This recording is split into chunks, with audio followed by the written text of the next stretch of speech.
আগের সরকার কখনোই সামাজিক ব্যবসা দিবস পালন করতে দেয়নি উল্লেখ করে সবাইকে স্বপ্ন বাস্তবায়নে কাজ করে যাবার আহ্বান জানিয়েছে প্রধান উপদেষ্টা অধ্যাপক ডক্টর মোহাম্মদ ইউনূস।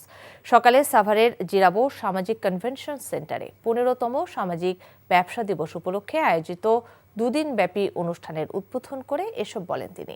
ধ্বংস নয়, মানবতার পৃথিবী গড়ারও আহ্বান জানান প্রধান উপদেষ্টা। রিপোর্ট করছেন হাসান মাহমুদ। বান্ডেল থাকলে প্রতি সেনমানিতে টাকা বাঁচবে। বিকাশ সেনমানি বান্ডেল কিনে জিতুন প্রতি লেনদেনে। সামাজিক ব্যবসার সাথে সংশ্লিষ্ট বিশ্বের ৩৮টি দেশ থেকে আসা অংশগ্রহণকারীদের নিয়ে সাভারের জিরাবো সামাজিক কনভেনশন সেন্টারে ইউনুস সেন্টার আয়োজন করে ১৫তম সামাজিক ব্যবসা দিবস। দুদিনব্যাপী অনুষ্ঠানের উদ্বোধন করেন প্রধান উপদেষ্টা ডক্টর মোহাম্মদ ইউনূস। বিশ্বব্যাংকের সাবেক প্রেসিডেন্ট, বাংলাদেশে নিযুক্ত জাতিসংঘের আবাসিক প্রতিনিধি সহ সফল ব্যক্তিরা তাদের অভিজ্ঞতার কথা তুলে ধরেন। প্রধান উপদেষ্টা বলেন, অতীতে দেশে সামাজিক ব্যবসা দিবস পালন করতে চাইলেও তাকে তা করতে দেয়নি বিগত সরকার। এমনকি ৩-০ পৃথিবী গড়ার যে ধারণা, তা নিয়ে দেশে একটি বিশ্ববিদ্যালয় করার অনুমোদনও মেলেনি। Wondered when we will have our conference here. This was built for Social Business Day. But you couldn't hold that Social Business Day. Not because we are not ready, because government will not allow to make it happen. We are always dreaming about having our own university because education is so core in our thinking.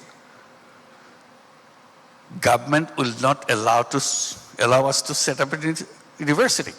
Doctor Yunus বলেন, সামাজিক ব্যবসার মধ্য দিয়ে যেমন সামাজিক দায়বদ্ধতা তৈরি হবে, তেমনি এর মধ্য দিয়ে শিক্ষা, স্বাস্থ্যসহ বিভিন্ন সেবাকে গ্রামীণ মানুষের দোরগোড়ায় নিয়ে যাওয়া সম্ভব। তাই ধ্বংস থেকে ফিরে মানবিকতার পৃথিবী গড়ার আহ্বান জানান doctor Yunus. You should be moving forward. Instead, you see things getting backward. You thought you got rid of the wars in the world. And you're hoping that now space has come, human being to live in peace. India, Pakistan gets into war. We had the Ukraine going on. And then Iran, US, of course, Israel, Palestine. বিপর্যয় ও ধ্বংসের পথ নয়, উদ্যোক্তা হয়ে স্বপ্নের পথে হাঁটবার পরামর্শ দেন doctor Mohammad Yunus. মানুষ সামাজিক জীব, তাই সমাজের প্রতি সবার ব্যক্তি হিসেবে যে দায়বদ্ধতা, সেই ধারণা থেকেই সামাজিক ব্যবসার ধারণাটি প্রবর্তন করেছেন ডক্টর মোহাম্মদ ইউনূস। তিনি বলছেন, পৃথিবী ধ্বংসের জন্য শুধু নয়, মানবিকতার জন্য উন্মুক্ত করে দিতে হবে। Hasan Mahmud, NTV news, Zirabo, Savar.